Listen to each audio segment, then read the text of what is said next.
All right, everyone. This is day 20 of speaking in front of camera and learning it. Uh, we have 10 days left, and I wanna try to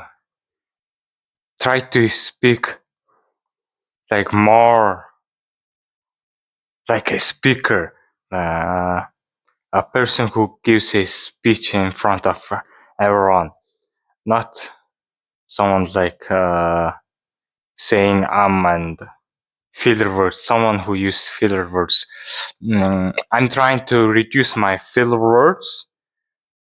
So, one way to is just don't say or like. Instead of saying those words, you should just take a pause, like during your preparing your speech. In your mind, you always prepare your speech, even you speak with flow.